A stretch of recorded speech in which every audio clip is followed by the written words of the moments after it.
Maswerteng hapon po mga ka-STL. Narito na po ang resulta ng STL Pangasinan para sa araw na to, 2nd row, November 22, 2024. Araw ng Biyernes. Naway ang mga natayaan nyo pong mga numero kanina ay manalo nawa ngayong hapong ito, 5 PM. Kaya kunin nyo na po yung mga tickets. Narito na po ang resulta. Ang mga numerong nanalo sa STL Pangasinan ngayong hapong ito, November 22, 2024, 5 PM, second raw result, 29 at 18 in exact order. Sa lahat po ng tumaya kanina para second raw ng 29 at 18, congrats po sa inyo. Panalo po kayo. Again, 29 at 18 in exact order. At shoutout po natin ngayong hapong ito sa STL Pangasinan, si Kuya Max.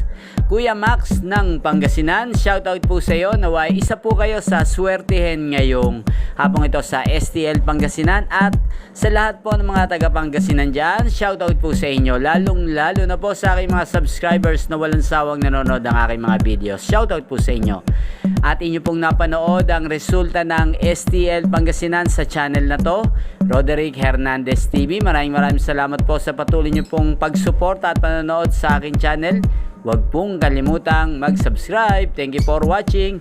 At magkita-kita pong muli tayo mamayang alas 8:45 ng gabi. Dito lamang po sa channel na to, Roderick Hernandez TV. Thank you for watching.